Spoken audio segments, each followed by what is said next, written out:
Hi everyone, in this video we're looking at geometric reasoning and similarity. So being able to write your proofs for similarity and understand how similarity can be used to deduce the properties of other shapes. So here we have is that you've got similar figures. Now similar figures are similar to congruent figures, however they are normally related to each other because one has been enlarged or reduced of the other. So similar figures, same shape, different size. That's the short and curlies. But the corresponding angles and sides have to be within the same ratio. If they aren't, then they are not similar figures. So if we have a look at here, we've got some definitions. Scale factor, so that's a way to know essentially if your shape is similar. So your scale factor, if your shapes are the same, so if we have a look here, let's just call this one our object. So object is the original shape. And our image, your scale factor equals image side length 6 divided by 3, which is the object length. 6 divided by 3 is 2, and therefore we know that this shape is being enlarged, because if the ratio is larger than 1, it's being enlarged. If we go the other way and we call this one the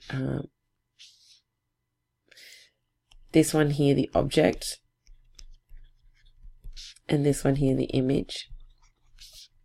So our scale factor would be then 3, because it's the image over the object, divided by 6, scale factor equals 0.5 or 1/2. So this number here is less than 1, and we know that the image is being reduced, and we can see that. So if you're going this way, so in black, you can see that it's being enlarged. And if we go this way, we can see the image is being reduced. So they're the things to recognize with your scale factor. So object is the original thing. Image is like, think of it like the mirror or the new product that you're creating. And if the image is larger or reduced, we can determine the scale factor from that. So just like congruency, similarity has its own set of tests. I'd like you to pause, have a look at those, and recall that you've got angle, angle, angle. So these ones look similar. You cannot use for similarity, you cannot use this for congruency, because the angles will always stay the same regardless of if you proportionally scale up your shape, so enlarge it or reduce it. If you always do that proportionally, these angles will always stay the same. That is why we can't use it for congruency, because it doesn't give you enough information to determine congruency. And those ones there, you'll notice that side, side, side is appropriate, providing that the magnitude is identical for each one. So see how it's all being multiplied by the factor of k.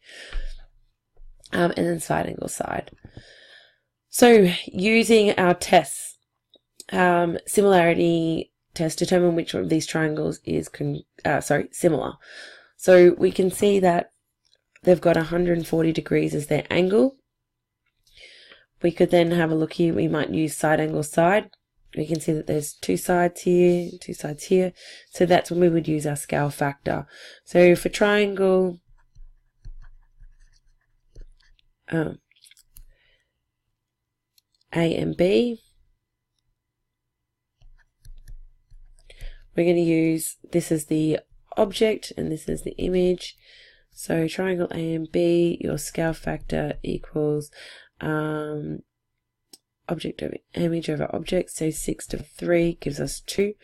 That's that proportion, and the scale factor for the other side is equals 4 over 2, which gives us another 2. And then with this one here, we just do a scale factor. Well, we know that if this is 3, then it has to be 6. It's not going to match up. Oh wait, there. The 3 corresponds to this side. So we have a look here. Scale factor equals, so using this as our image and this is our object, it's going to be 3 over 2, which is 1.5. And then also, if we try the other way, scale factor equals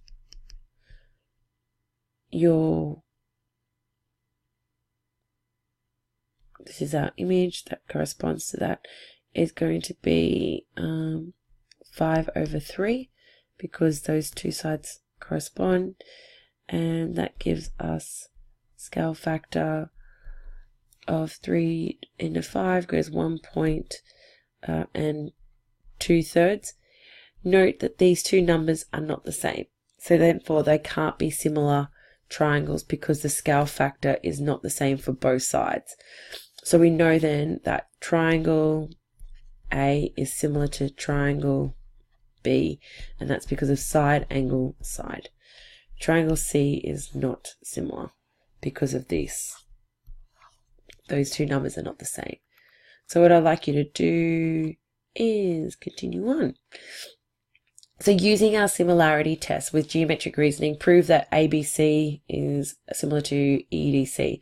So we need to prove that.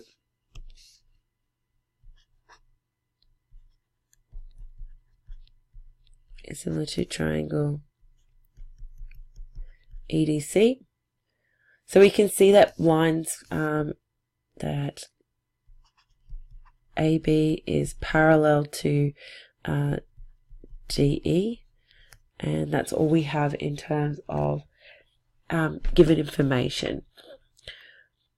So using that, then the statement I would be going with is that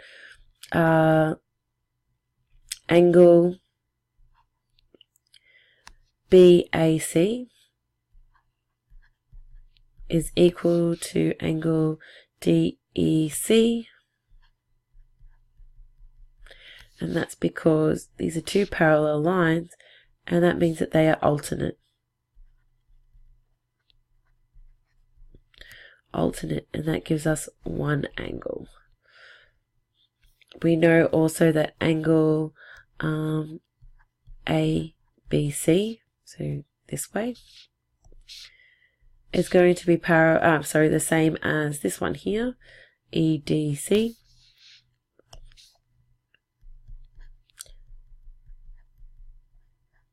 And that's again the alternate,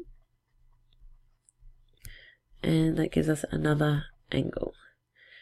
Now by that alone, that those two are equal, then angles in we could use angles in a triangle. So 180 minus these two values will give us the same value here.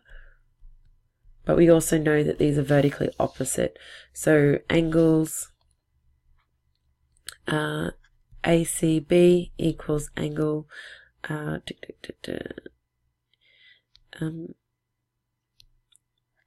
ECD, and that's because they are vertically opposite. Or angles in a triangle.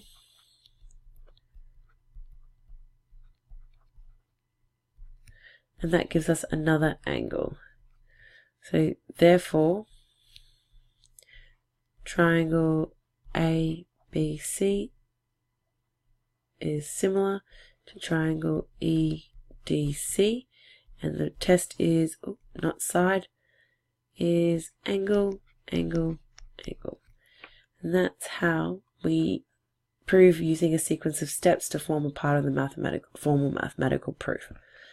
So what I'd like you to do is, now that you've watched the video, you have 1, 2, 3, 4 questions to complete based on that. So remember, check your written proofs.